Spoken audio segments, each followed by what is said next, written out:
Des voiles couvrant entièrement le visage en vente dans les rues de Londres.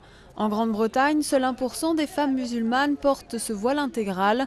Pourtant, les ventes de ce magasin se portent bien.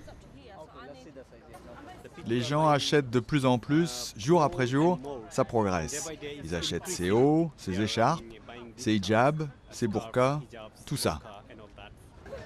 Jusqu'à présent, la Grande-Bretagne s'est montrée tolérante en ce qui concerne l'habit religieux. Aucune loi n'interdit le port du voile intégral, des turbans ou des kippas dans les lieux publics.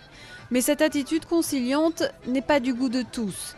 À l'image de ce qui se passe en France, certains réclament l'interdiction du port du voile intégral en public.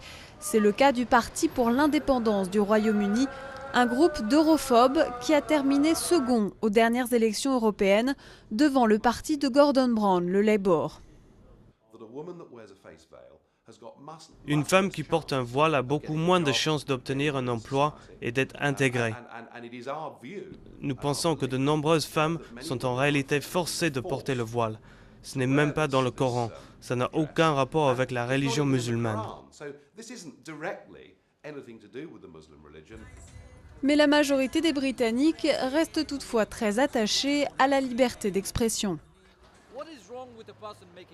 Qu'y a-t-il de mal si c'est un choix personnel? Qu'est-ce qui donne au gouvernement le droit de décider de ce que les gens doivent porter? Dirait-il la même chose sur les mini-jupes ou les cheveux des punks? Non, nous sommes tous libres en Europe. L'Europe s'est battue pour la liberté, l'égalité et la démocratie. La France a tort. Un point de vue que partage pour l'instant le gouvernement britannique qui reste très attaché à la diversité religieuse.